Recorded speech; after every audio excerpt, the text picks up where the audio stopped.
I think the most important thing to do when we start discussing Nisargadatta and spirituality is to appreciate first that Nisargadatta Maharaj defines spirituality different than most other people. If we went to everyone in the universe and said, how would you define spirituality, you might get anything from feeling loving, forgiving, kind, having a relationship with God, feeling one with the universe. Nisargadatta Maharaj had a very, very simple way of defining spirituality, which was to find out who you are. Maharaj's basic premise, and the basic premise of Advaita Vedanta, is in order to find out who you are, you first have to find out who you're not. They once asked Nisargadatta Maharaj, who are you? And he replied, nothing perceivable or conceivable. As we look at Advaita Vedanta in general, and specifically in the teachings of Nisargadatta, he rarely spoke of the one, or non-duality, or it's all awareness. He mostly, in his interactions with students, talked about Vedanta. When he says Vedanta, we're talking about neti neti, or as my Sanskrit friends would say, neti neti. Not this, not this.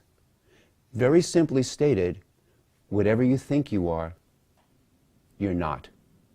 So if you think you're tall or short or fat or thin or a man or a woman or a good person, bad person, high, low, whatever that might be, that's neti neti or neti neti. It's not this, not this.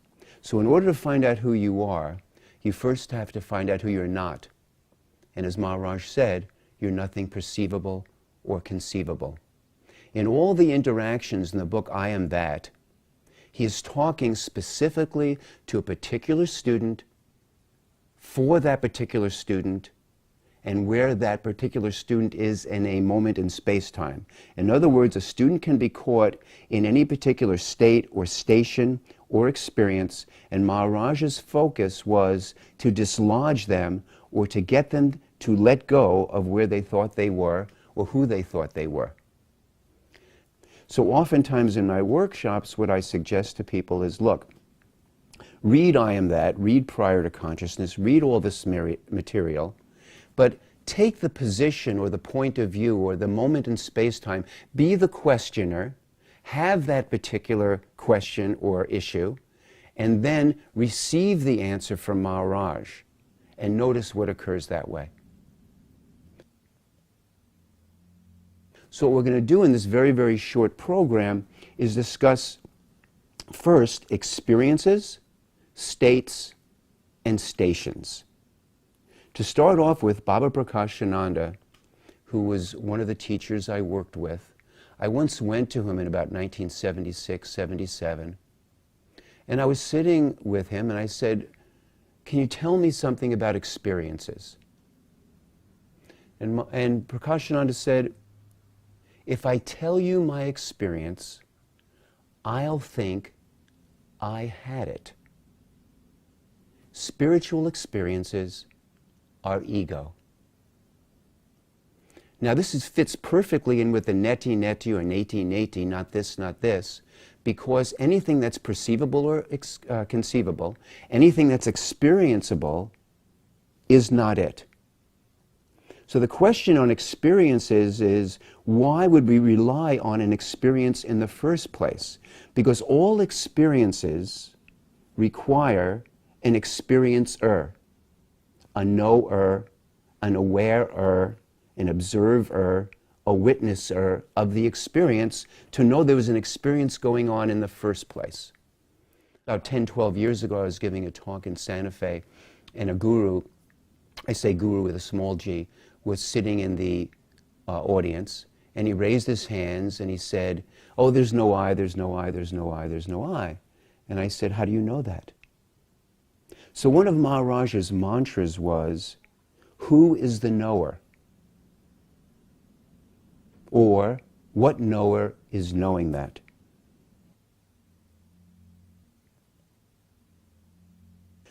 So, Advaita, again, means not to. So anything that's perceivable, conceivable, experienceable, knowable, awareable, is all not it. It's all neti-neti or neti-neti. It's not this, not this. Maharaj's basic thing was, in interacting with people, was no matter what you think you are, that's not who you are. Anything you think you aren't. Anything that you're experiencing is not it. So all experiences are state. In other words, so I love myself as a state, I hate myself as state. I'm glad I'm listening to this talk, I hate this talk. Both of them are states. If you're doing meditation and you're looking at watching your breath and you notice the space between an inhale, where an inhale, there's a space before it comes an exhale, and there's a space where the exhale before it becomes an inhale, that also is a state. Any experience is a state, whether good, bad, high, low, they're all states and they're all impermanent. They're all temporary. Stations are another way to describe states. They are places where you, for example, you fall in love with somebody. And all of a sudden you meet them, you fall in love with them, and you want to build a life on this feeling called, I'm absolutely in love with them. It's a state, it's a station, because everybody who's listening to this has had the experience of I fall in love with somebody today, and 3 months or 6 months down the road I fall into hate.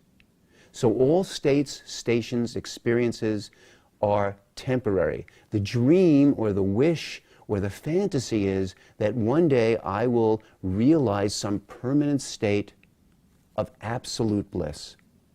And that bliss will be permanent. It will no longer be temporary. Whether it be a state, I love myself, or a state called I'm in love with you and you're in love with me, or a state called I see absolute emptiness or consciousness and the non-duality and the universe as one substance. It's a state. All states, stations, and experiences are perceiver, knower, awarer, dependent. Because without depending upon thoughts, memories, emotions, associations, perceptions, or sensations, there are no states. There's no longer a knower, knowing, or anything to be known or known about.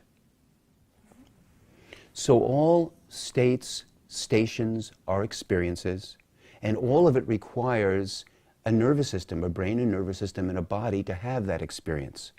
One of the most important things in yoga is, if we were to take all of yoga and summarize it in 3 sentences, it's very, very simple. You're not the mind, you're not the body, you're not the doer. So to break down just the concept of mind, what is the mind? Thoughts, memories, emotions, associations, sensations, perceptions, etc. is all mind. It's all brain and nervous system dependent. The knower or the perceiver is just giving you a more subtle perception. But again, as Lakshmanju said, all experiences and all perceptions will always be experienced at one level lower. As we go into the next section, one of the most important Zen sayings, or a Zen saying, is you never want to nest in any state. Even if I have a state called I am the absolute reality, I don't want to build a world around that state, because that state is knower, perceiver, and I am dependent. So therefore it's temporary, it's an experience. It will come and it will go. All states are brain and nervous system dependent. All states or stations are perceiver dependent. All experiences are brain and nervous system and perceiver dependent. All knowers or knowingness that you can possibly know or know about depends upon a brain and nervous system. Without a brain and nervous system, there is no knower, there is no perceiver, there is no experiencer. What's really important about this is the word nirvana.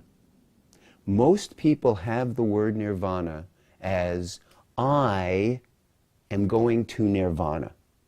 and then I will be in like some kind of eternal bliss state forever.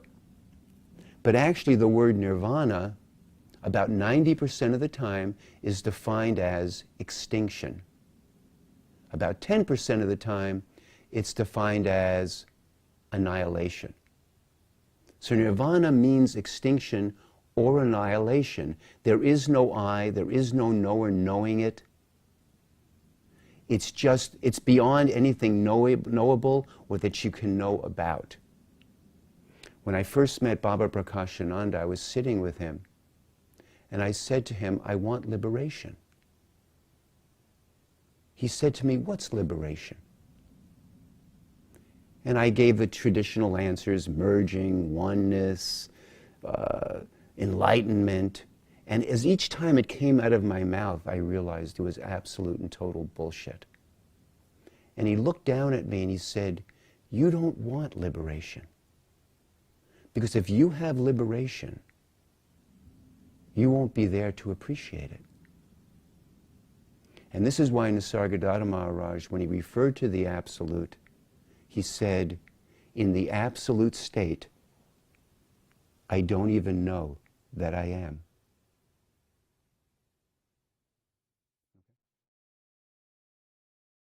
So people often ask questions like, does consciousness evolve? Does consciousness want to manifest? Does consciousness want to create?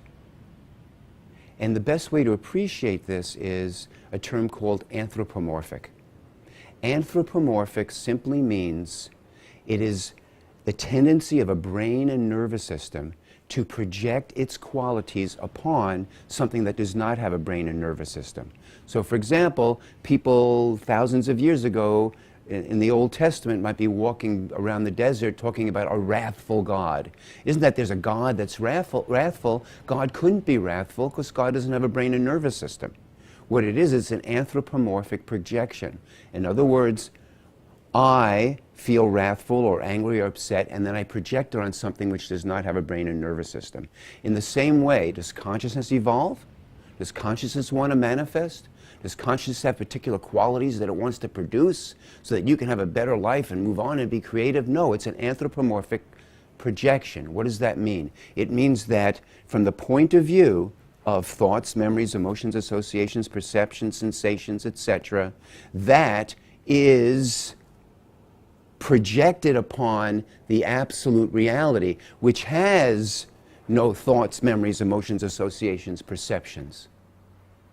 So if someone says, for example, the being wants this, or the being wants that, or the one is trying to teach you this, or the one is trying to teach you that, I'm not a little kid in elementary school. What it is, it's an age-regressed state of thoughts, memories, emotions, associations, perceptions, which is then projected upon the absolute reality, which has absolutely no thoughts, memories, emotions, associations, or perceptions.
There's a Zen saying which says that you never want to nest in any particular state.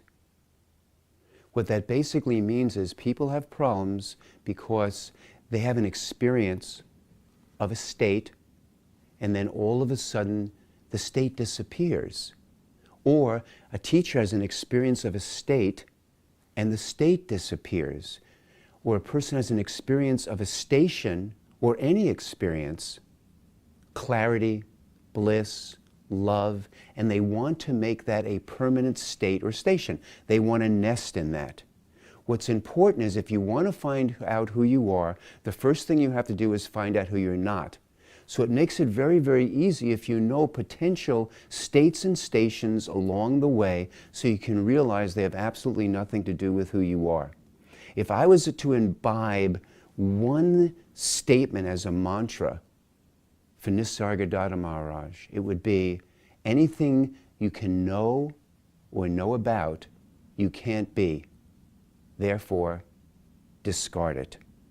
So no matter what state, experience you are having, anything you can know or know about, you can't be. Therefore, discard it. When I first met Nisargadattovi Maharaj, I had been in therapy for many years in the early 70s. And I used to sit in therapy and I'd have experiences of past lives and me dying and being reborn and dying and being reborn. And that went on and on and on. I thought it was very far out. The very first time I met him and the very first day I was sitting there, and all of a sudden I had flashbacks of the early 70s and having these past lives and future lives and dying and all these people and being reborn. And Maharaj looked at me and he said, what spiritual knowledge have you gotten today? And I said, well, how do you define spiritual knowledge? And he basically got me into a conversation where I started talking about this past lives and future lives, and he said, what's your experience of it? And I said, well, it was like a movie, but in India they said cinema, so I said it was a cinema. And he said, who is the knower of the knowledge of your birth? And it kind of was like, who is the knower of the knowledge of my birth? And then he said, how did you know that the person that died and was reborn was you? Find out. Now the reason it was important was most people would have you miniaturize yourself almost and become the person in the film. Maharaj was, no, wait a second. Anything you can know or know about, you can't be. Therefore, discard it. Who is the knower of the knowledge of your birth? That means he was removing me or moving me from being in the film, having the experience, to who is the knower of the knowledge of my birth, to being the knower of the knowledge of my birth. Anything you can know or know about, you can't be.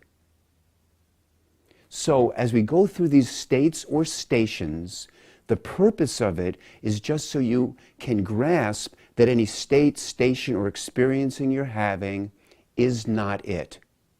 So as we go through these, some people might be, in quotes, offended. It might bother them. It might concern them that, because I'm deconstructing all states and stations. So if you find it offensive or uncomfortable, then of course feel free to turn it off. If you're interested and curious about what are these states and stations, then hang in there and you'll notice that who you really are is prior to any thoughts, memories, emotions, associations, perceptions, or whatever. And whatever you think you are, you're not. So the first state that most people experience, and I experienced with Maharaj, was, I love myself, I hate myself. It was one of the first questions I asked him. I said to him, a thought goes by called I love myself, and I grab onto it and I say that's me. Or a thought goes by and says I hate myself, and I grab onto it and I say that's me. How does that happen? So basically most people have the experience of I love myself, I hate myself, thought. I love myself, I hate myself, I'm glad I'm listening to this, I hate this, I love my relationship, I hate my relationship. Constant changing of thought. As you begin to meditate, what's the first thing? You notice that a thought arises, subsides, and there's a space. A thought arises, a thought subsides, space. A thought arises, subsides, in space. So one of the functions is to get you to move past, I love myself or I hate myself or whatever it is, and being the thought, to all of a sudden you're going, oh, there's a space between two thoughts. And to find the space between two thoughts. Ramana Maharshi's basic meditation, or the 3 or 4 of them that he taught, was trace the I thought and notice to where does that thought subside. Even as you're listening to this, to where does that thought subside? I hate myself. To where does that thought subside? Or, from where does that thought arise? Same space. From where does that thought arise? Tracing the I thought back to the space. So the first state or station or experience is thought, thought, thought, thought, thought. Now I have thought, space, thought, space, thought, space. Many people will go, oh wow, space between two thoughts. But a funny thing happens. I can sit in meditation, space between two thoughts, but then I get up out of meditation and what happens? It all comes back again. Why does it all come back again? Because the space and the thought are made of the same substance. You could say the space is a much, much, much more subtle form of the thought. The space actually informs the thought.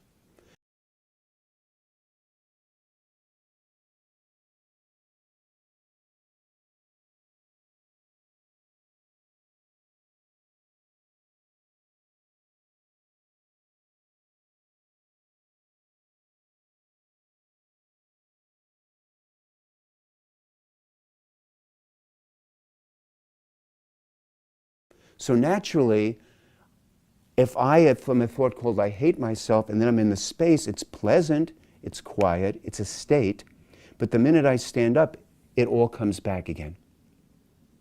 Now another part of this, which is even more subtle, is why does it come back? Most thoughts, memories, emotions, associations, sensations, perceptions, etc., are attached or associated with 3 parts of the body. The first part is the eye blink. The second part is the heartbeat. And the third possibility is the breathing apparatus. When you go into meditation, what happens? Your eyes are closed. You're watching your breath. Your breath slows down. Your blood pressure and your heart rate slows down. You drop into the space between two thoughts. The minute you open your eyes and your breath comes back and you start walking around, what happens? Everything comes back. It's another state or station. So we have thought, thought, thought. We have the space between two thoughts, and now next step back, I am the observer or the witness. I can observe thoughts, feelings, emotions, associations, perceptions. I can observe spaces between two thoughts. But they are my thoughts. I am now observing my thoughts, my memories, my emotions, my associations, the space, and I am the observer as if they are mine. One thing Maharaj used to say is, you think that you're having thoughts, but actually thoughts are collective. Now, one thing that might upset people as we go through this is, I can observe my thoughts and so on, and it's pleasant, and I get somehow that they're there, but they're not me. And very often that's called mindfulness. Mindfulness is as an I observing or witnessing or aware of thoughts, memories, etc., and body sensations and the space and so on. But if we go into the Buddhist literature, particularly what the Buddha said, he had a thing called the skandhas. Now, although we're not going to talk about it here, we might do it a little bit later in the video. Skandhas are defined as a heap or a bunch or a combination, which means what forms the I? What forms what you call I or you or the subjective subject or the psychological subject? or who you think you are is a combination of things. So for example, if you were baking a cake and you had 75 ingredients, you might have these 75 ingredients mixed together would form what you call I or what you call you. Now Buddhism breaks it down to 5 skandhas or 5 combinations. The 4th is called mental formations. Number 32 on that 54 list of mental formations, depending upon which list you look at, is called mindfulness. So I know it might disturb some people to listen to this. However, mindfulness, I am observing thoughts, emotions, and so on, and that meditation will reinforce the sense of I or having a psychological subject. I'm not saying it's bad, I'm not saying it's good, I'm not saying it's high, it's no, I'm not saying it's better than thoughts, memories, emotions, associations, perceptions. What I am saying is that mindfulness meditation is a skandha, and therefore it is part of the aggregate or heap or bunch that forms what you call I.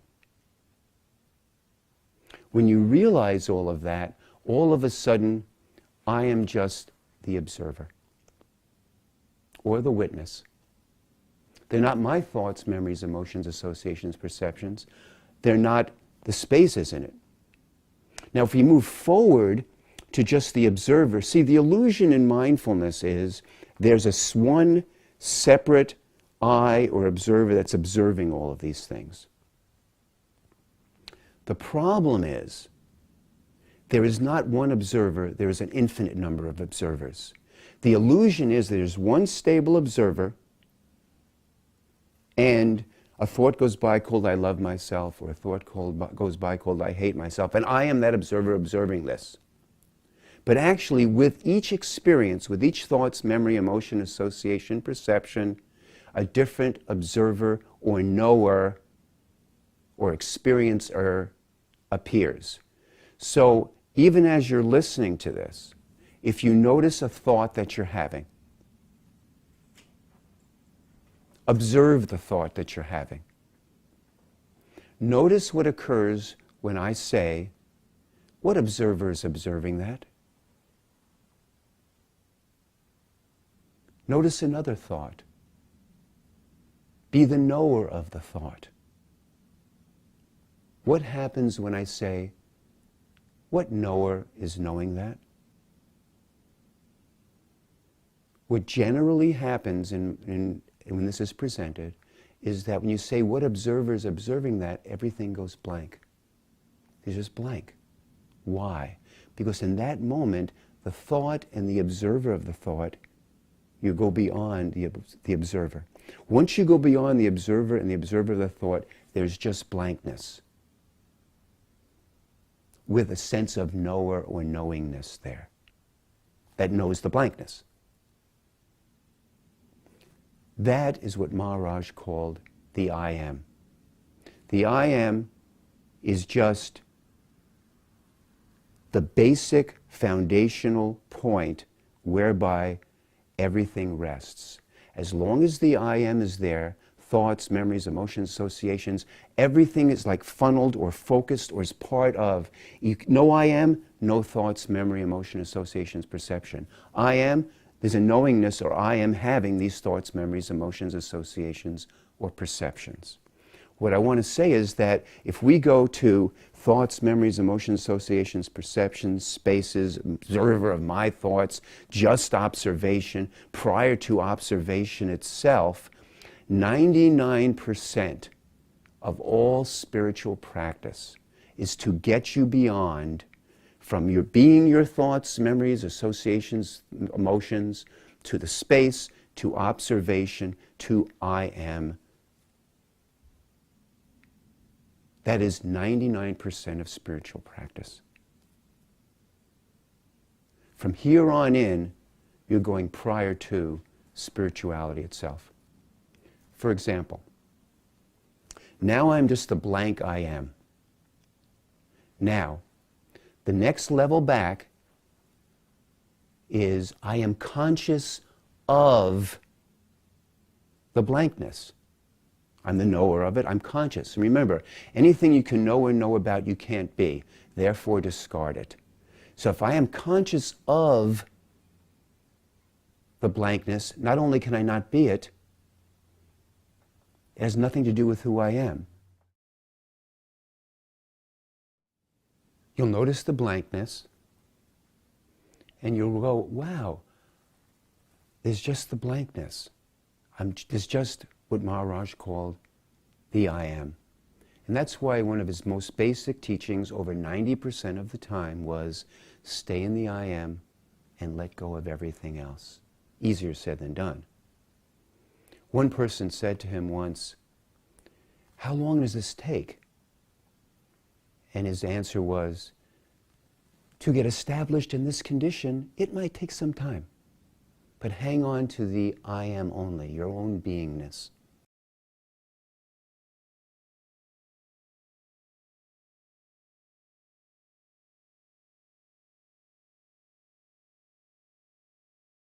But again, it is a state or station. As I mentioned earlier on, every answer to every question was dependent upon on what state or station a person was stuck in or sitting in or nesting in and not realizing it. If we go back to the mindfulness piece, I remember there was a very, very famous Vipassana teacher. He wasn't famous at the time, he's famous now. And Maharaj said to him, where have you been? And he said, oh, Burma and Thailand and India. And Maharaj had this one game he used to play with people. It was like a fisherman. He would throw the rod out, and the person would catch onto it. And he said, what's your spiritual practice? And the person said, well, I do Vipassana meditation. And Maharaj would kind of reel him in. And he would say, oh, what is Vipassana meditation? Watching the rising and fall of your breath, and thinking, watching, aware. And he went through describing it. And I was sitting right behind him. And Maharaj looked at him and said, that's not it. Now, from my perception, standing behind him, I felt really bad for the guy, because I remember I'd gone through this 6 months earlier.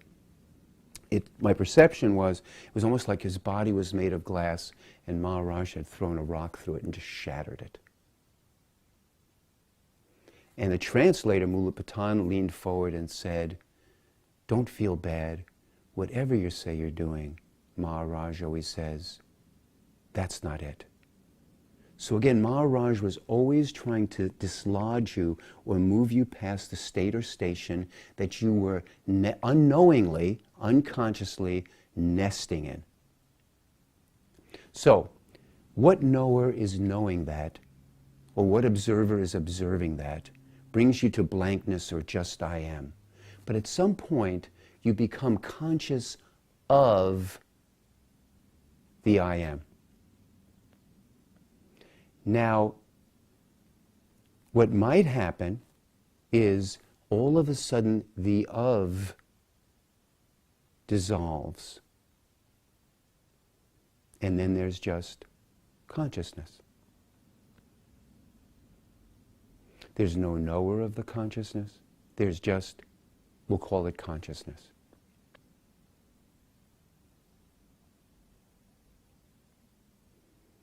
Now, at some point, a knower will appear, and you'll become the knower of the consciousness. When you are the knower of the consciousness, remember, anything you can know or know about, you can't be. Therefore, discard it.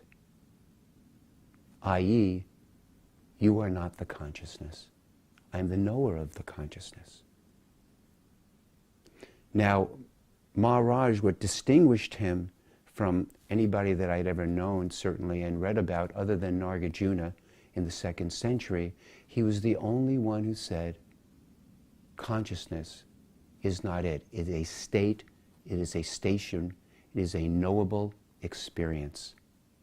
In fact, someone once asked him, the Buddha says that life is suffering. How do you respond to that? And Maharaj said, living in consciousness is suffering.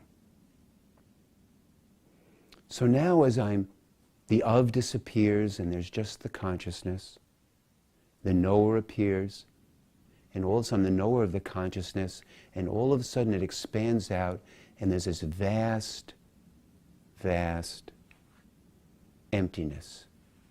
And the emptiness appears to go on forever. And then all of a sudden you are what is called the Supreme Witness. What is the Supreme Witness? The Supreme Witness witnesses the emptiness and the consciousness, which is way over there. So the Supreme Perceiver or the Supreme Witness witnesses that. Now what's important to appreciate is that the Supreme Perceiver or the Supreme Witness doesn't witness or perceive the emptiness and the consciousness. It perceives the perception. It doesn't experience the emptiness, it experiences their perception of the emptiness. It doesn't experience the consciousness, rather it experiences their perception of the consciousness. Remember what Nisargadattovi Maharāj said, anything perceivable or conceivable can't be it. Therefore, discard it. Or, as Lakshmanju said, anything that's perceived, even from the point of view of the Supreme Perceiver, is always going to be perceived one step lower. As the Supreme Witness and the emptiness and the consciousness and everything dissolves, there really is the Absolute. There's no knower, there's no knowingness, there's no vehicle to know, nothing to know or know about. And so Maharaj said in the Absolute state, I do not even know that I am. Or as the Buddha said, you might not necessarily be aware of your own enlightenment. Now remember what Lakshmanju said, anything that you can perceive, you always perceive it from one step lower. What does that mean?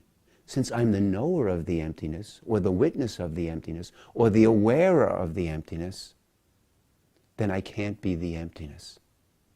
The emptiness is a pointer, a state or a station. It can't be it.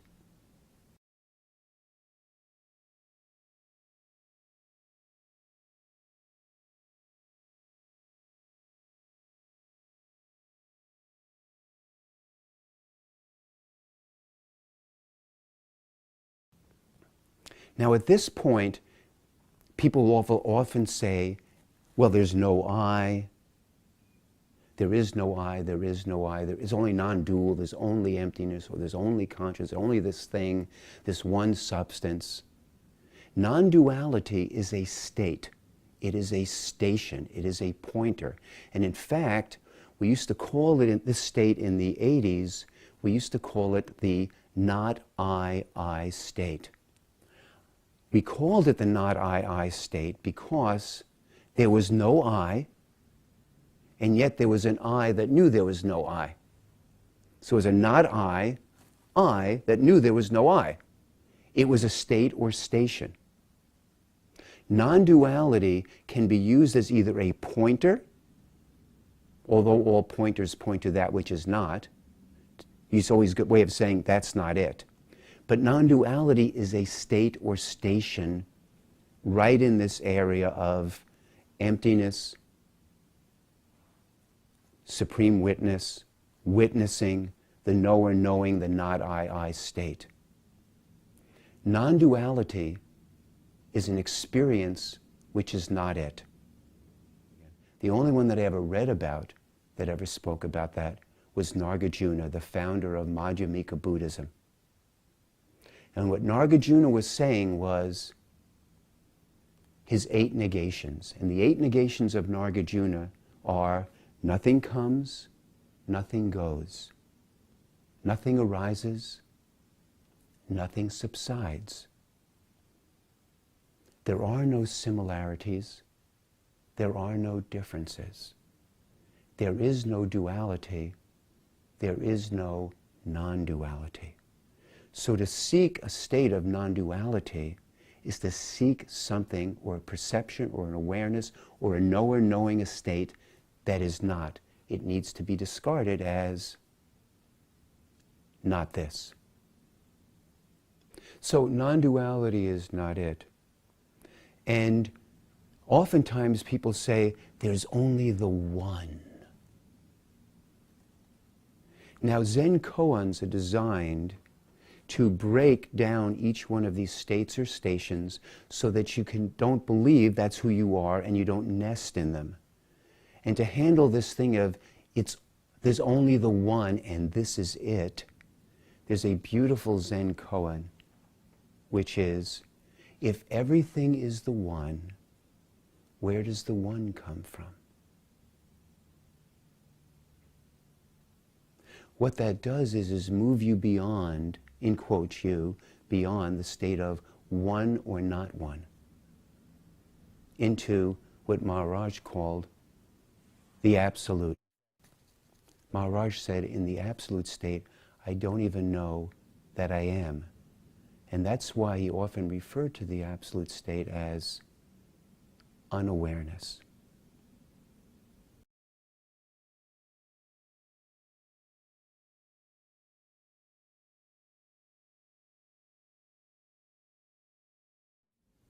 So just to review all of this, whenever there's a knower knowing or knowing about something, it's a state or station or experience to be discarded.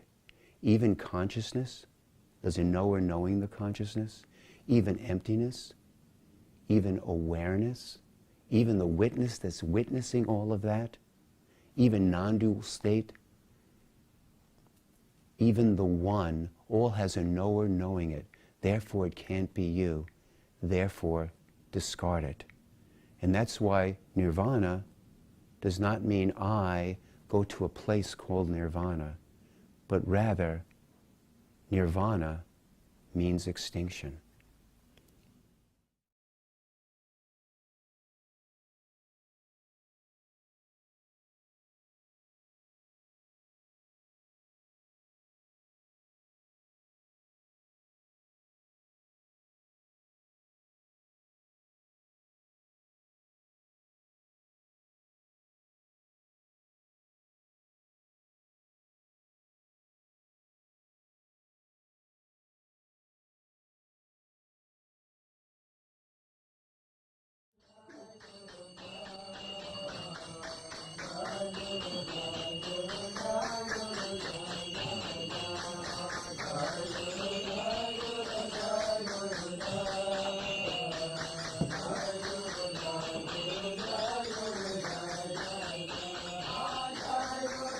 Samskaras.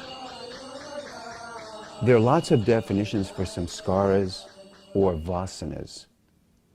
But what I want to be clear about is what the definition I'll be using here so that there's no confusion.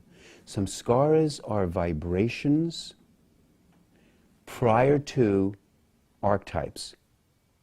Archetypes, you could say, are solidified energy patterns or vibrations, whereas samskaras are unsolidified. Before they become an archetype, they are just a vibrational pattern that appears or arises out of the nothingness. Maharaj used to call it stirring. The stirring, and out of the stirring becomes a vibration. And as that vibration solidifies more and more and more and more, it becomes an archetype. The basic way you could think about it is that it's as if there's the ocean, and the ocean is everything and all that is the absolute nothingness. The ocean has no knowingness that it is the ocean, and out of that stirring or movement comes waves. But that movement, that vibration, before it even appears as a wave, the wave would be the archetype, the ocean would be the absolute, and the subtle, subtle, subtle movement would be the samskara. Way before the I appears, way before the archetype even appears. Now, samskaras are extremely sticky. To illustrate, I was recently at a naming ceremony for a friend of ours, and they were doing a naming ceremony. It's an Indian custom for naming their new child. And a beautiful man came who was a professor from the East Coast, who was related to them. And somehow we had this conversation, and he said that Chinmoyananda was trained, he was famous, and he was living in the Himalayas, meditating, and he realizes whatever he realizes, and he goes to his guru and he says, I really want to leave and open up ashrams and centers. And his guru says to him, no, don't do that. And he sits, and another year goes by, and he goes to his guru again and says something, I want to start up ashrams and centers, spread the word, I have a mission to teach all of this. And his guru goes, no. Another 2, 3, 4 years goes by, meditates, ashrams, centers, and his guru realizes that his samskara was so strong that he said, okay, go ahead and do it.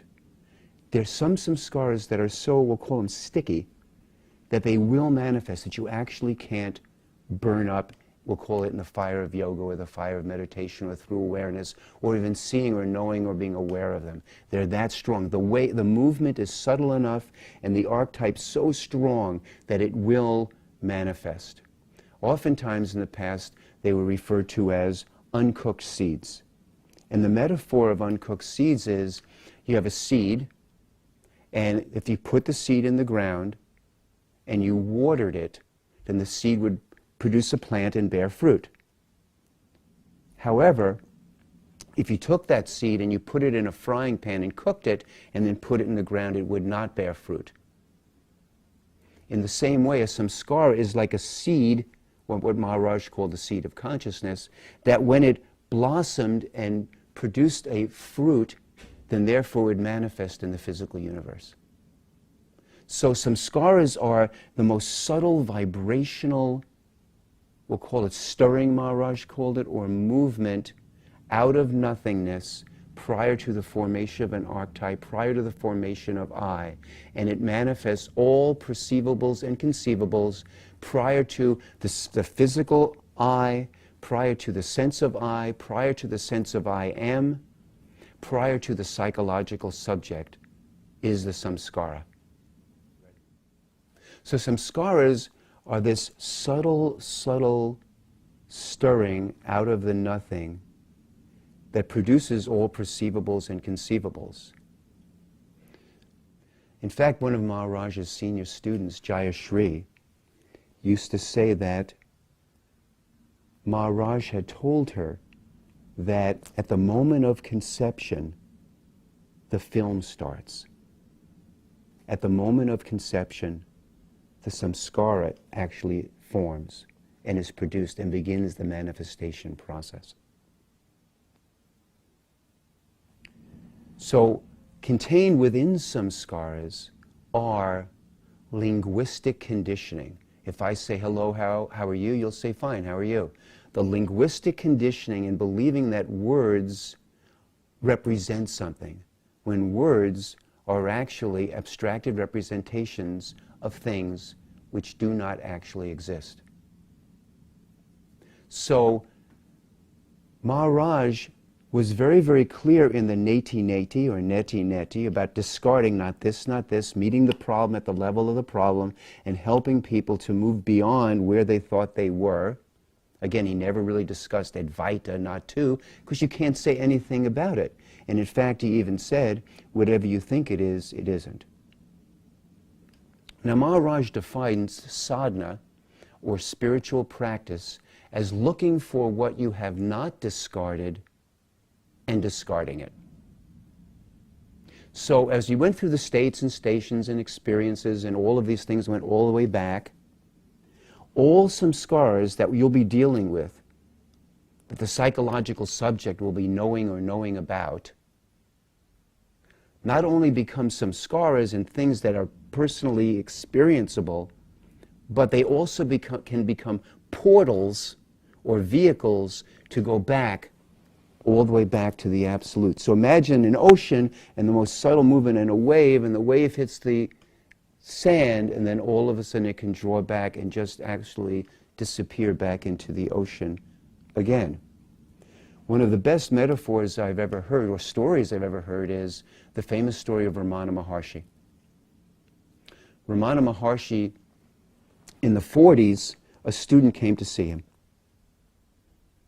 And he came from Europe and he said to Ramana Maharshi, "I want to know who I am." And Maharshi said, "Go back the way you came." And from the story, his students were like, "Wow, this guy came from Europe and all this hassle, and yet you gave him such a hard time. Go back the way you came." And he said, No. Go back the way you came, to the absolute, to the ocean. So as a psychological subject, or a psychological I, or an I am, or a beingness, or a knowingness, normally in the Sufi tradition they would say there are 9, the Enneagram, there are 9 fixations of attention, 9 styles. Now what I noticed when I was introduced to this in the 70s through the work of Oscar Ichazo, students of Oscar Ichazo, and then later in the 80s again when I returned from India, was that contained within each one of these 9 fixated points that the Sufis pointed to and Ichazo brilliantly just talked about, was approximately 81 what I called identity polarities. In other words, 2 pairs of opposites. And as I processed each one of those 81 times 9, 700 and something identity structures, I was left with what I called a false core. It was a driver or a samskara that drove the entire mechanism. Now the Sufis limited it to 9. Over the last 25 years, what I've noticed, there's several dozen of them.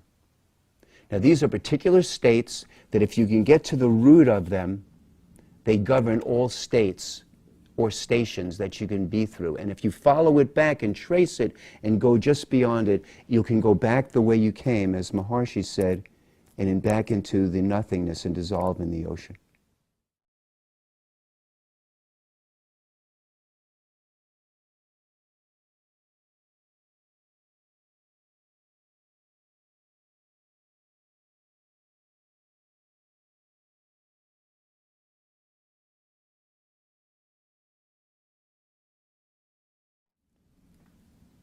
There must be something wrong with me.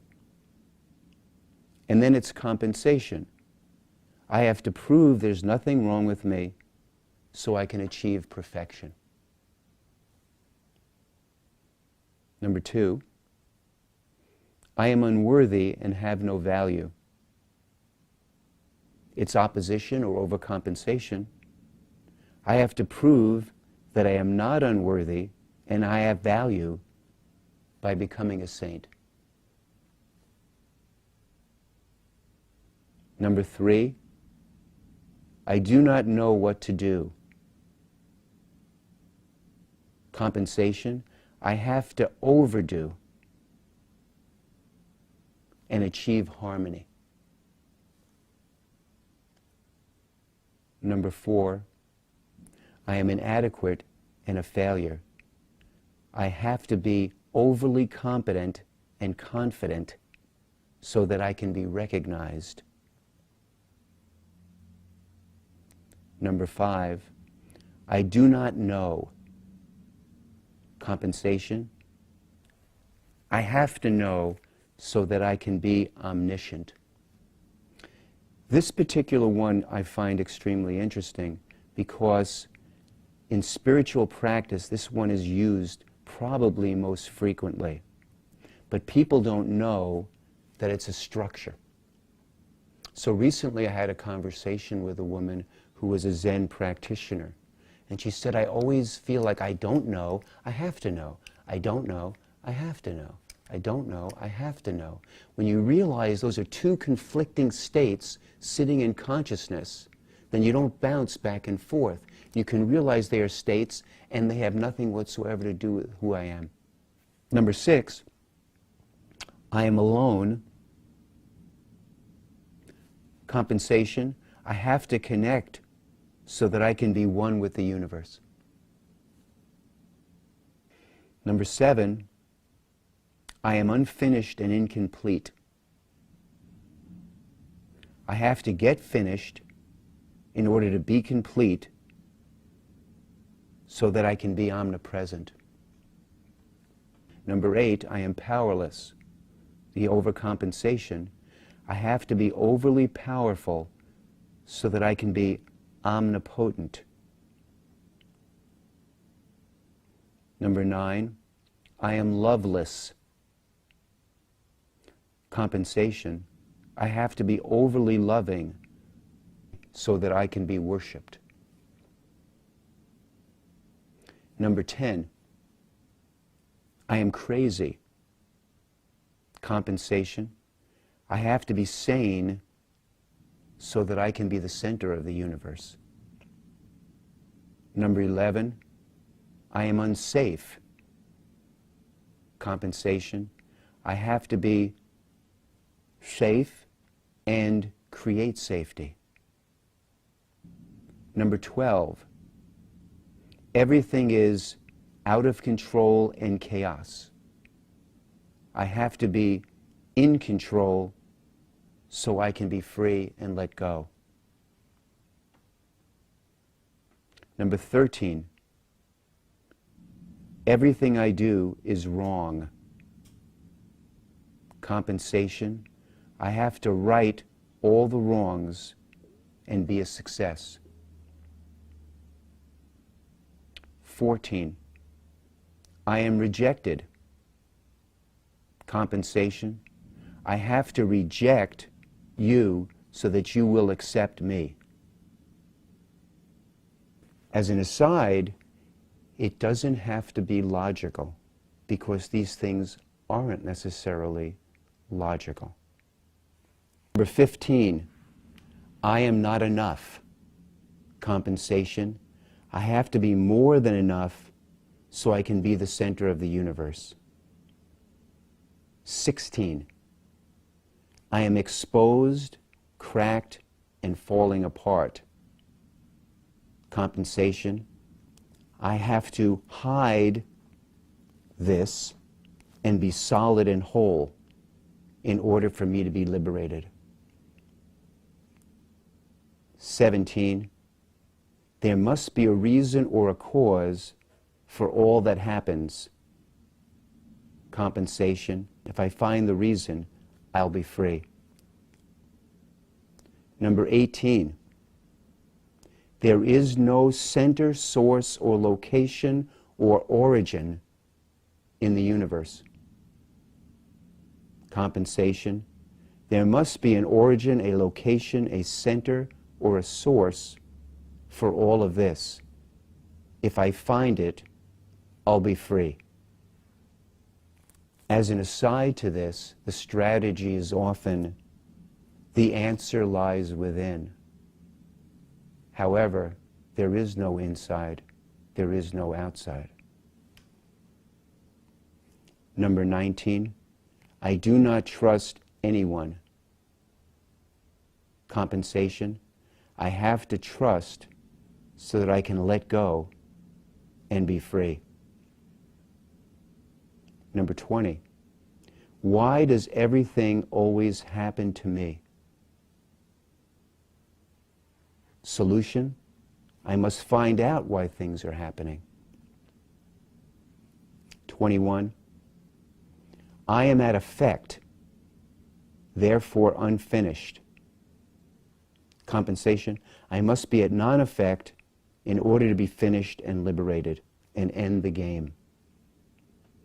22, I am, and all is real. Compensation, I have to negate or invalidate in order to know who I am. As an aside to this particular samskara would definitely relate to Gyan Yoga or Neti Neti. Again, I want to mention that even spiritual paths, all spiritual paths, are samskaras.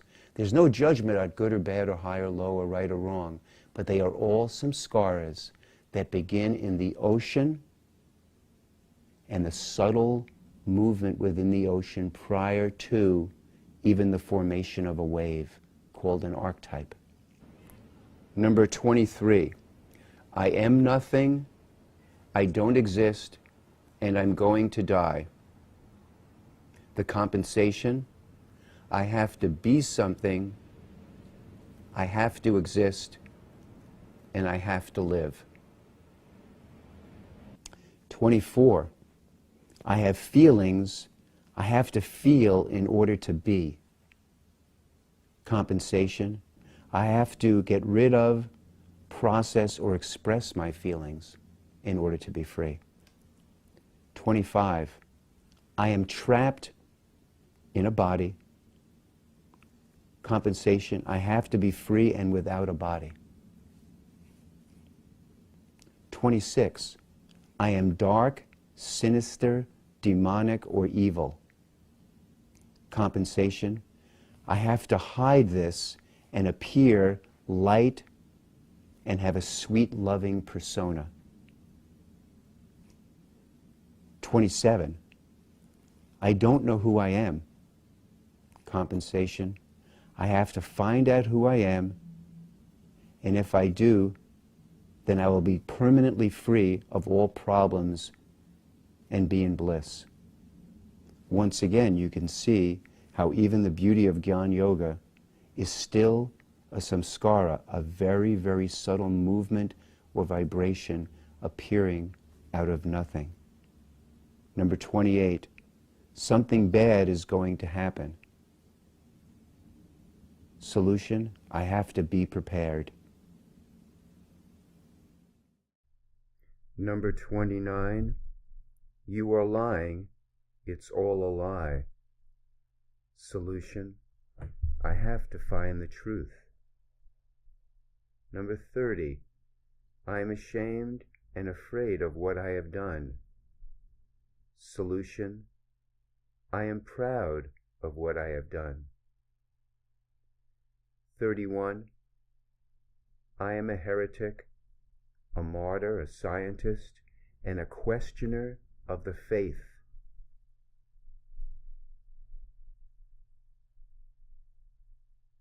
Solution, I am a religious leader, a church leader, an official and part of the hierarchy. I have to burn, destroy, and erase their existence. Number 32, I am ordinary. Solution, I am and I have to be special and different. Number 33, they do not understand or get me. Solution, if I can explain it to them, then they will get me and change. 34, I am separate and isolated. Solution, I have to fit in to be accepted and have a family or a community of like-minded people. Number 35, it's futile. You can never win. I am vulnerable. Solution, I have to surrender to be strong and seek the light. 36, I am a fake. You are a fake. I am not real. Solution, I have to be real, authentic, solid, and prove that I am real. Number 37, I am my mind. I have a mind. Solution, I have to get rid of my mind to be liberated. Number 38, I am the body. I have a body. Solution, I have to dissolve or rid myself of the body to be free. Number 39, I am a doer with volition and choice. Solution, I am not the doer. Number 40, I hate this world, reality. Solution, I have to create an alternative or alternate virtual fantasy world.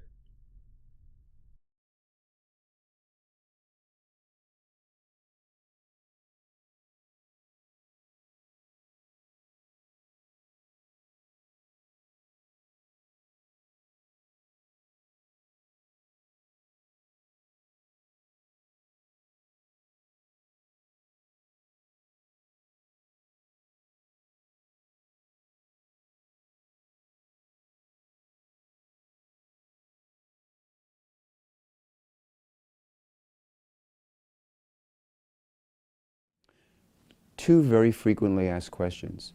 The first one is, do I need a teacher?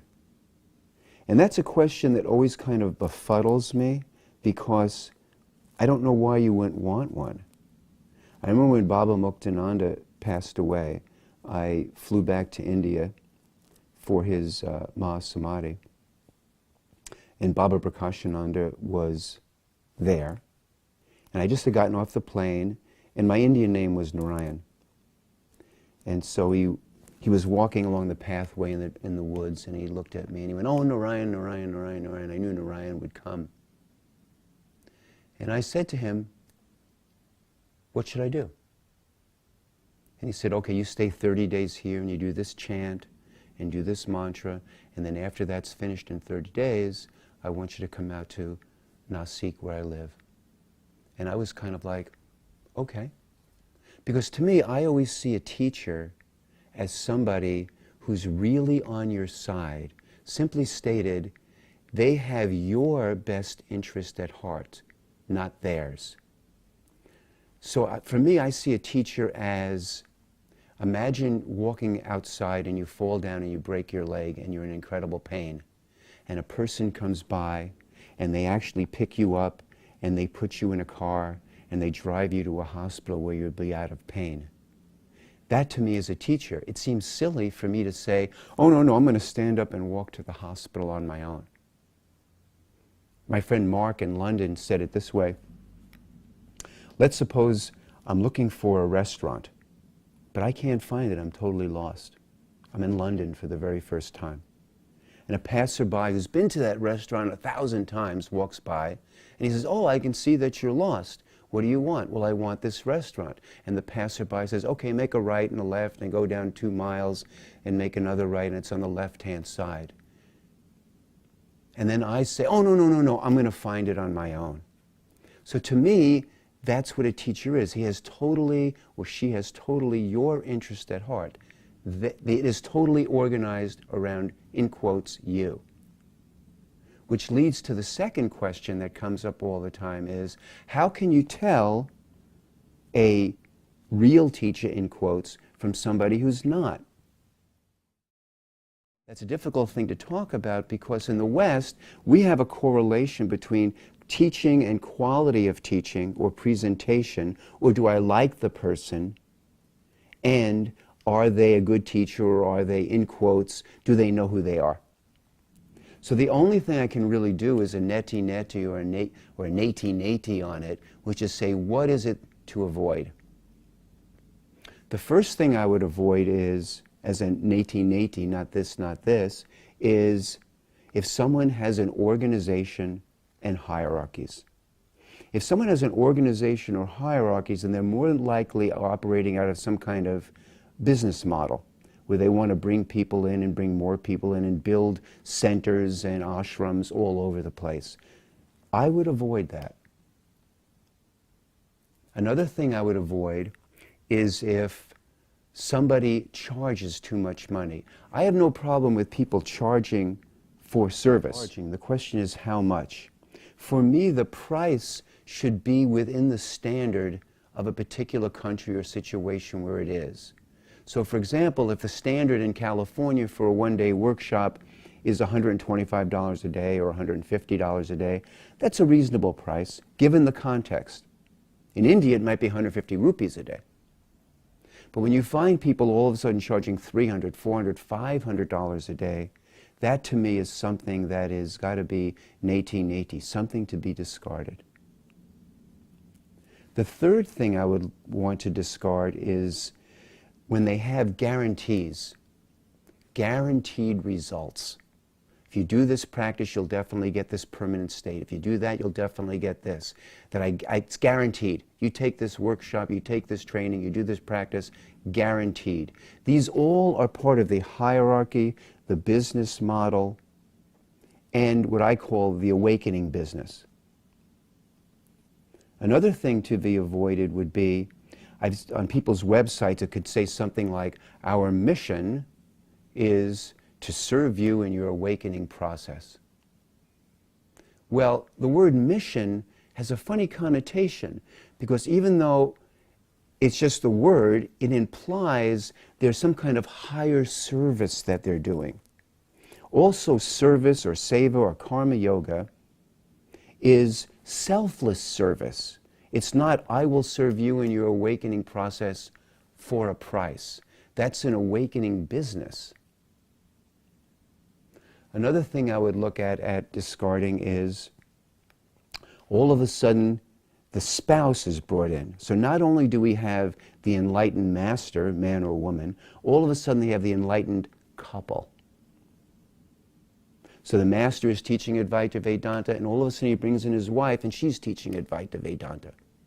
Why would I avoid that? Because there's an archetype or a structure around, not only do we have the perfect couple. If you've ever seen brochures of people who give relationship workshops, it's the perfect couple standing there like this. Now we have the perfect enlightened couple.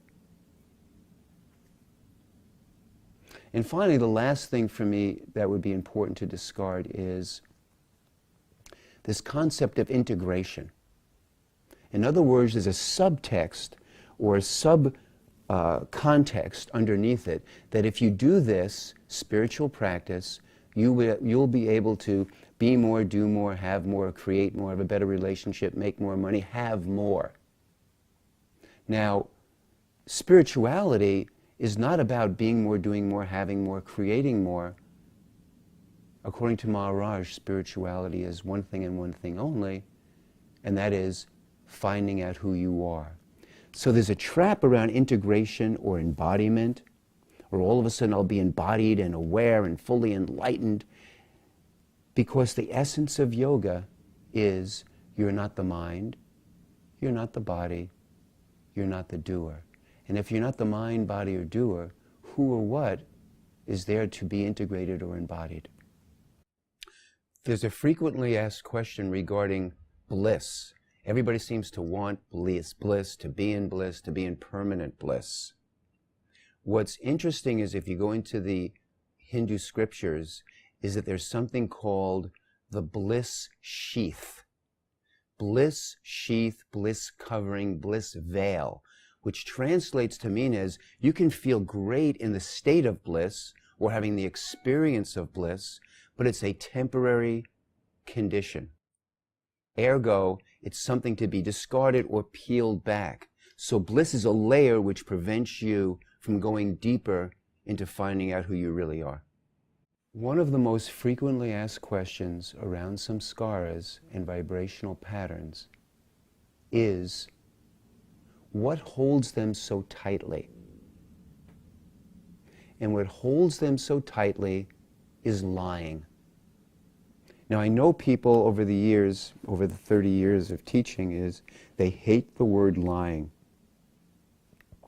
They find it confrontive, and it's almost used in a derogatory sense.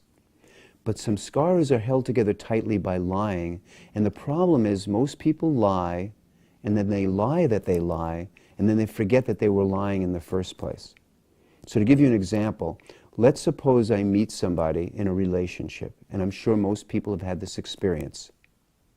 And you want a relationship, and as Krishna said to Arjuna in the Bhagavad Gita, all is clouded by desire. Like smoke hides fire, like dust hides a mirror. So you want this relationship. So the person does something that's not exactly what you might want. So you lie that they did it, and then you lie that you lie to yourself. They're really not like that. And then 10 years later going, I don't understand why they're like that.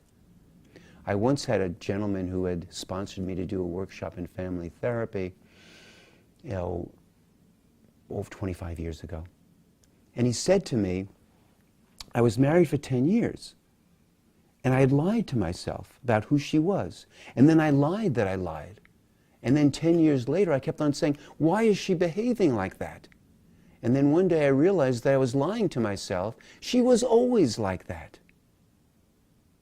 There was a woman that I knew, and she said to me one day, do you mind if I ask you a question about my relationship?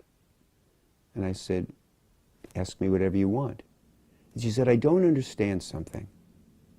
I've been with this man for 2 years. We make an appointment for, let's say, to meet for dinner at 6. He comes at 7, and he's always been drinking. And I don't understand it. So I said to her, regarding this man, what lie did you tell yourself? Now, she got very huffy about it. Like, I don't lie to myself, and what are you saying, I'm lying, and all of this kind of thing.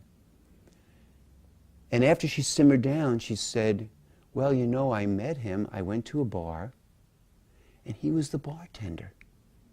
She was sitting at the bar, she had a drink with him, and they decided to meet for dinner the next night. 2 years ago.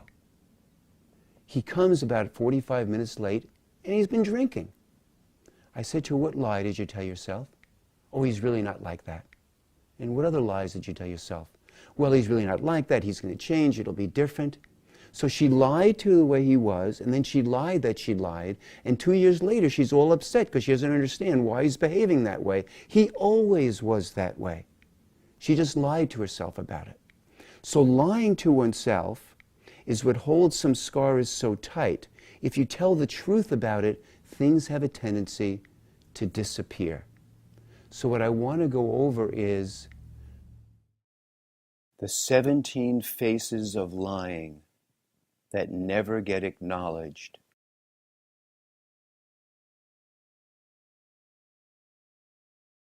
Number 1, pretending. Most people don't see pretending as lying. It's kind of doing what's socially acceptable or appropriate.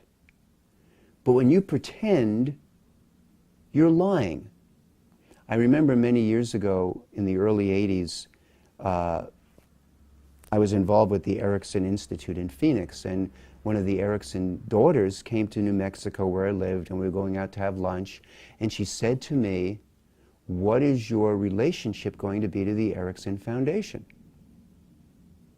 And I said, I don't play fucking politics. And she said, I think politics is a skill. I said, if it means pretending I like people I don't and smiling when I don't mean it, that's a skill I'm trying to get rid of. So pretending or acting as if, or faking it until you make it, is lying. Another form of lying is withholding information. I have certain information and I withhold it. Another form of lying, number 3, is giving misinformation. Number 4, distorting ever so slightly perceptions so they fit in what might appear as what is socially acceptable. Number 5, denying. It didn't happen, or it didn't happen that way. Number 6, justifying. Number 7, explaining. Coming in with explanations after explanations to justify your position. Number 8, manipulating. Number 9, marginalizing. In other words, I feel bad and I marginalize ever so slightly in my mind so I don't have to deal with it. Number 10, rationalizing. Just rationalizing similar to justifying. Number 11, deceiving. Deceit is very interesting because it's all plays into the lie. There's a famous saying, oh, what a tangled web we weave when we practice to deceive. Number 12, going along. Discarding what's going on with yourself and then just going along for the ride is a form of lying. Lying to oneself, it's not really important, or I'll just go along, it really doesn't matter. Number 13, enabling. Seeing somebody's behavior, knowing that they're lying, and yet enabling them to continue their lie is a form of lying. And number 14, hiding one's true intentions. My intentions are, I want X from you, but I'm going to pretend that that's not true. Number 15, misrepresenting. Number 16, omitting. Number 17, editing out, cutting and pasting to fit or reinforce a position, point of view, identity, or to make or prove a point or point of view or point of view from. What I want to end this little section on is that most people justify their lying or their behavior by saying, well, the ends justify the means. I'm pretending it's a means to an end called something good. And back in the early 80s, I attended a lecture by somebody, a professor at the University of New Mexico, who had spent years studying Mahatma Gandhi. The professor said that Mahatma Gandhi's basic philosophy was not the end justifies the means, but rather, if you see the means and the end as the same, it changes your entire perspective, because you can't lie anymore.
Meditation.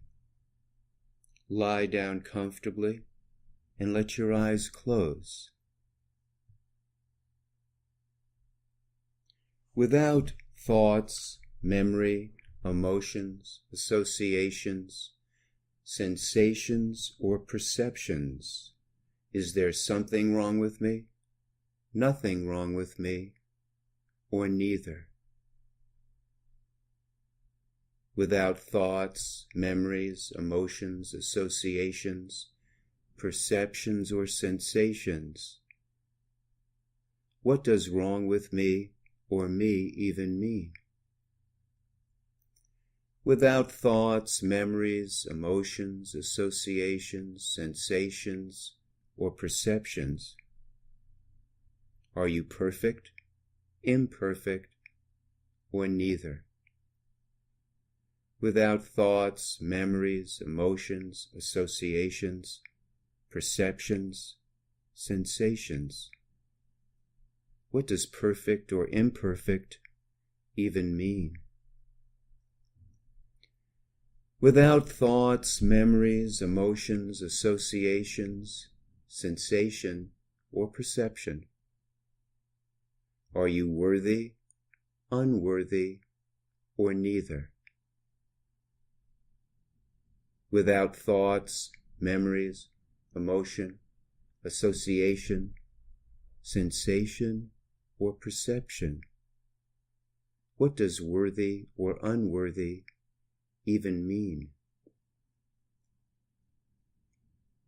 Without thoughts, memory, emotion, association, sensation, or perception, are you a doer, a non-doer, or neither?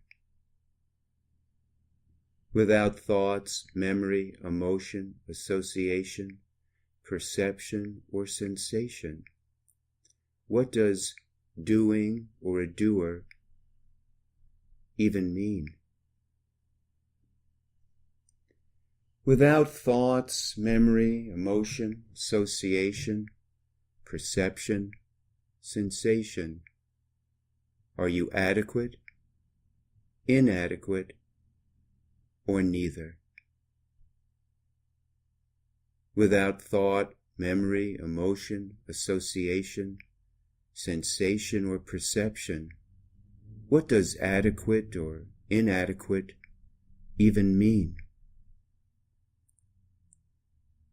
Without thought, memory, emotion, association, sensation, or perception, are you a knower, a not knower, or neither? Without thoughts, memory, emotion, association, sensation, or perception, what does a knower, a not knower, a known, or knowing even mean? Without thoughts, memory, emotion, association, perception, sensation, are you alone, connected, or neither? Without thought, memory, emotion, association, sensation, or perception, what does alone or connected even mean? Without thought, memory, emotion, association, perception, or sensation, are you complete, incomplete, or neither? Without thought, memory, emotion, association, perception, or sensation, what does complete or incomplete even mean? Without thought, memory, emotion, association, perception, or sensation, are you powerless, powerful, or neither? Without thought, memory, emotion, association, perception, or sensation, what does powerful or powerless even mean? Without thought, memory, emotion, association, perception, or sensation,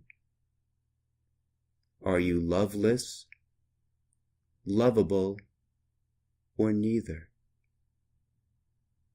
Without thought, memory, emotion, association, perception, or sensation, what does loveless, lovable, or love even mean?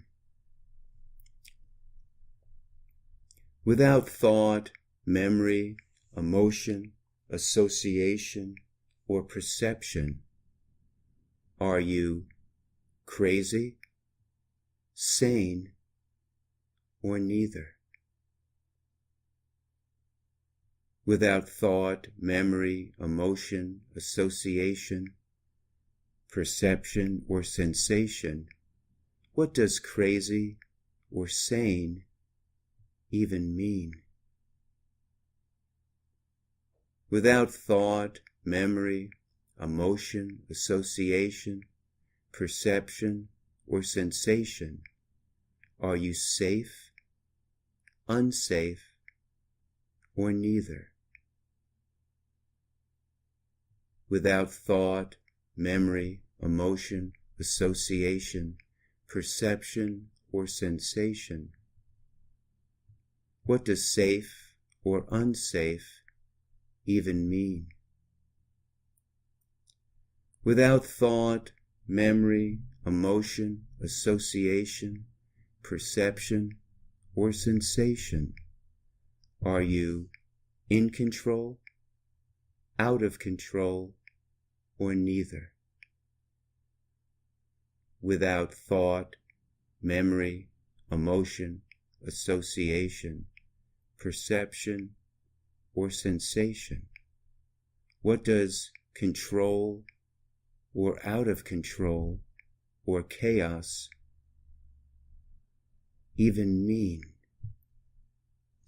Without thoughts, memory, emotion, association, perception, or sensation, am I rejected, accepted, or neither? Without thoughts, memory, emotion, association, or perception, what does rejected or accepted even mean? Without thought, memory, emotion, association, perception, or sensations, am I not enough? Am I enough? Or neither? Without thoughts, memory, emotion, association, perception, or sensation, what does enough or not enough even mean? Without thoughts, memory, emotion, association, or perception, am I insecure, secure, or neither? Without thoughts, memory, emotion, association, perception, or sensations, what does secure or insecure even mean?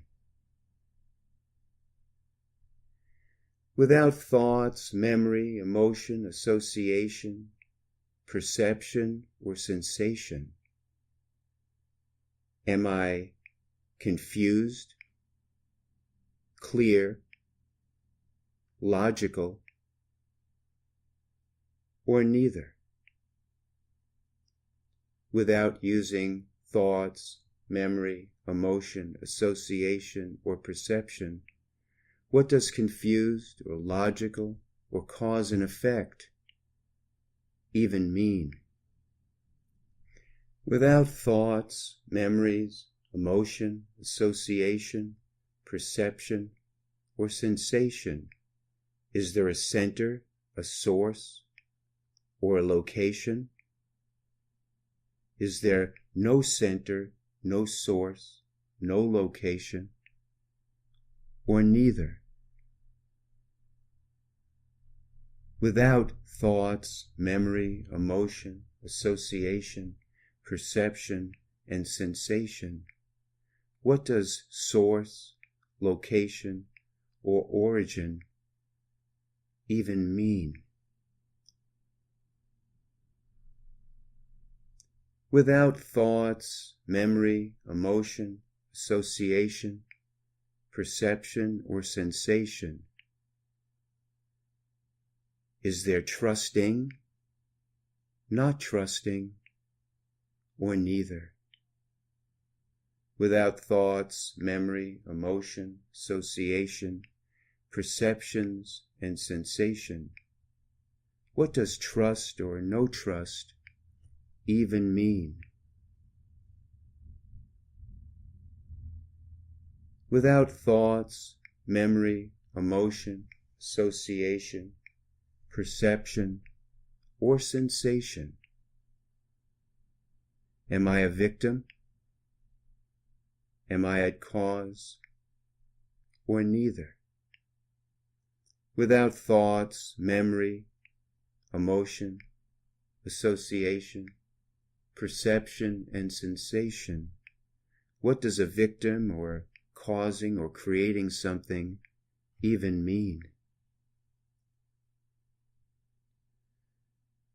Without thoughts, memory, emotions, associations, perceptions, or sensation, am I unfinished, finished, or neither?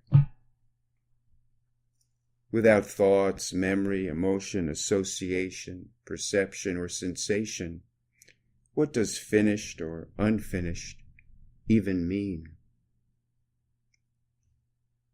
Without thought, memory, emotion, association, perception, or sensation, is there a reality? Do I have to negate a reality to find out who I am? Or neither? Without thoughts, memory, emotion, association, perception, or sensation, what is reality, or negating reality, or finding out who I am even mean? Without thoughts, memory, emotion, association, or perceptions, am I nothing and don't exist? Do I have to pretend to be something? Am I something or neither? Without thoughts, memory, emotions, associations, perception, and sensation, what does something or nothing even mean?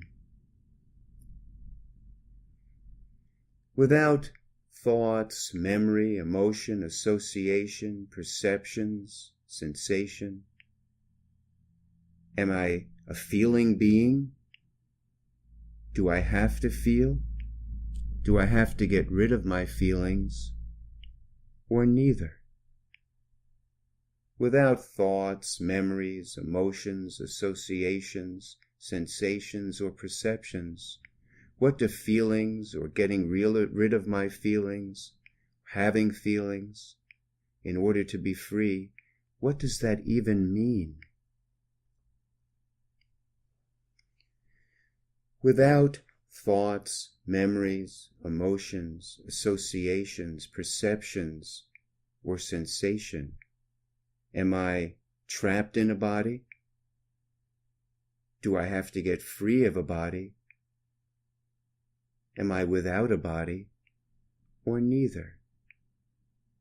Without thoughts, memories, emotions, associations, perceptions, or sensation, what is trapped in a body or getting free of a body even mean? Without thoughts, memory, emotions, associations, perceptions, or sensations, am I dark, sinister, demonic, and evil? Am I a person of light, or neither?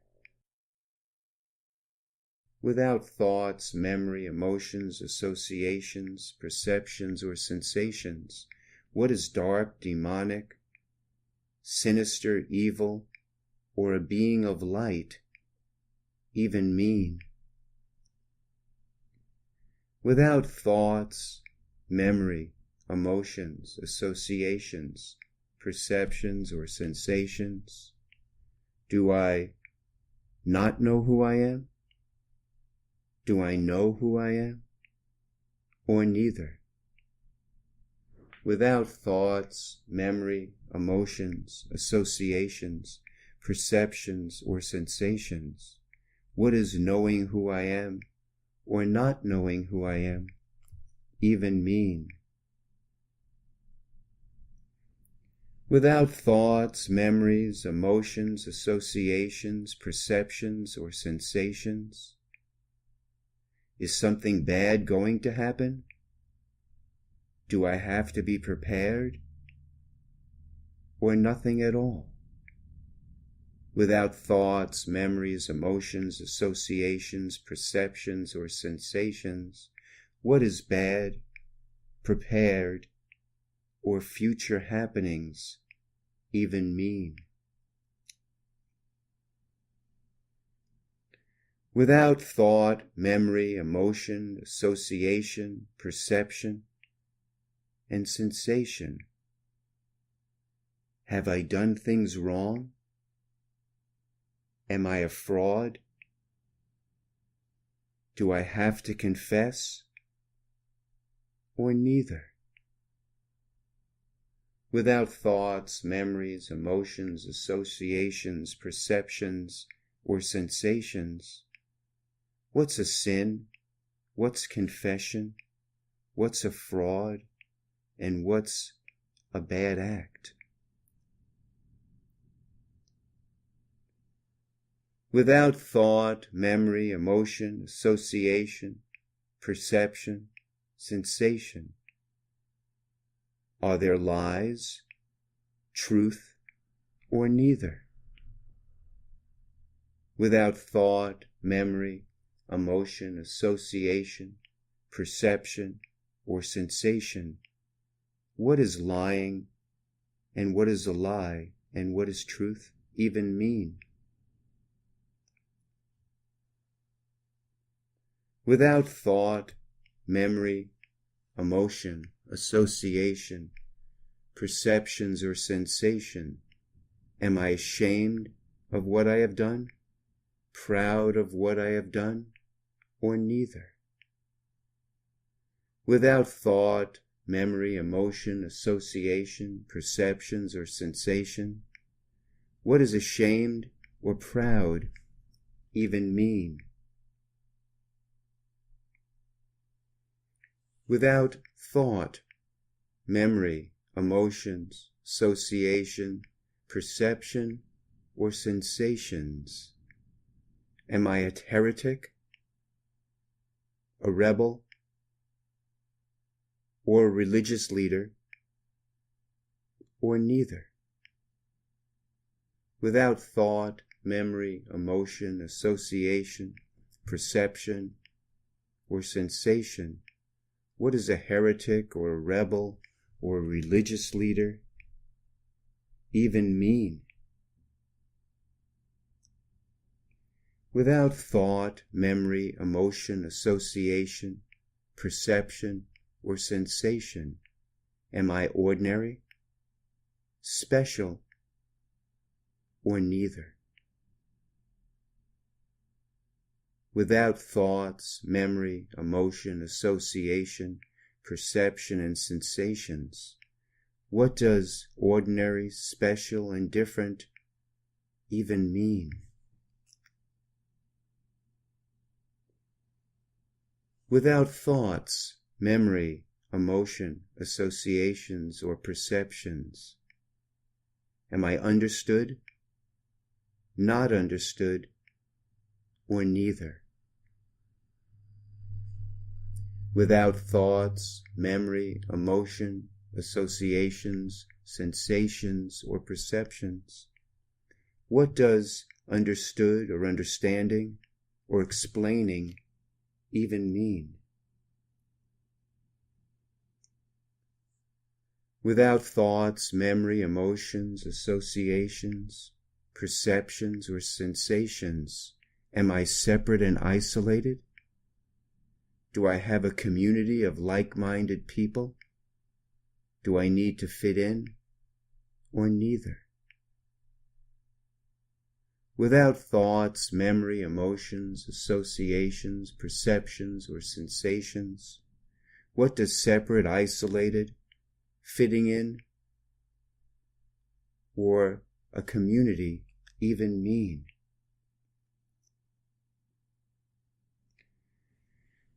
Without thoughts, memory, emotion, association, perception, or sensation, is everything futile? Do I have to surrender? Do I have to seek? Or neither? Without thoughts, memory, emotions, associations, perceptions, and sensations, what is futile, vulnerable, surrender, or seeking even mean?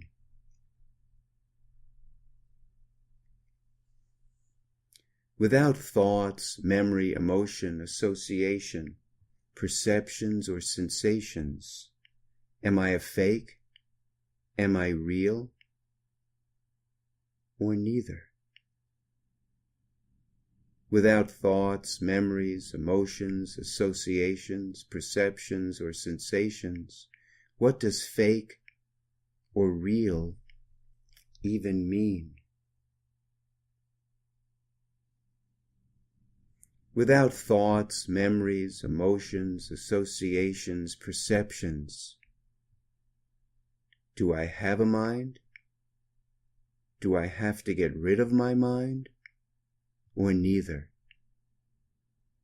Without thoughts, memory, emotion, association, sensation, or perception, what does mind or no mind even mean? Without thoughts, memory, emotion, association, perception, or sensation, am I a body? Do I have to dissolve my body to be free? Or neither?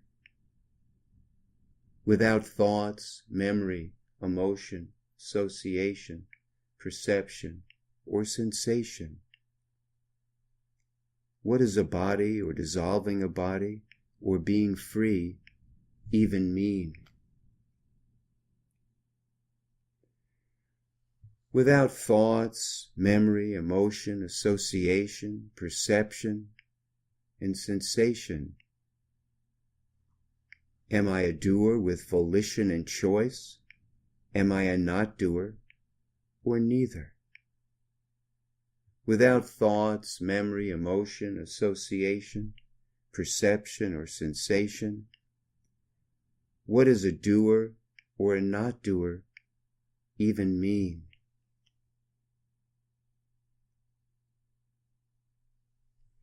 Without thoughts, memory, emotion, association, perception, or sensation, is there a world, a fantasy world, a dream world, or neither?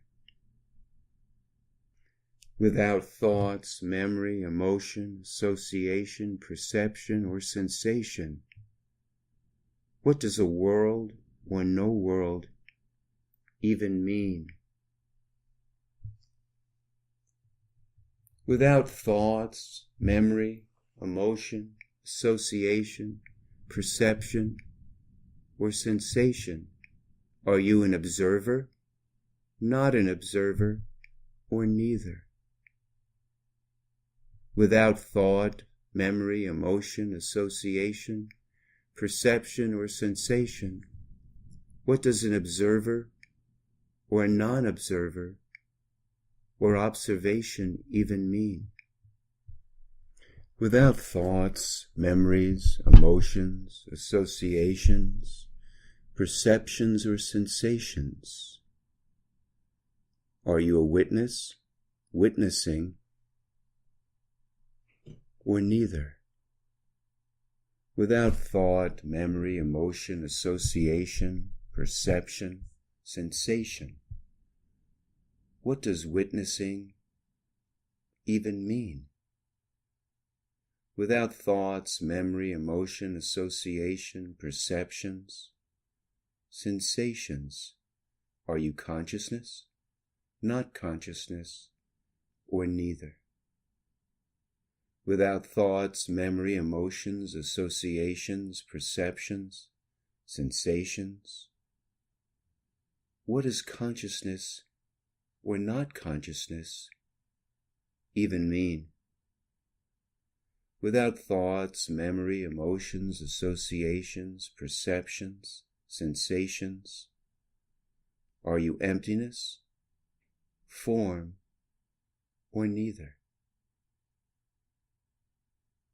Without thoughts, memory, emotions, associations, perceptions, sensations, what does emptiness or form even mean? Without thoughts, memories, emotions, associations, sensations, or perception, are you aware, unaware, or neither? Without thoughts, memory, emotions, associations, perceptions, what does awareness even mean?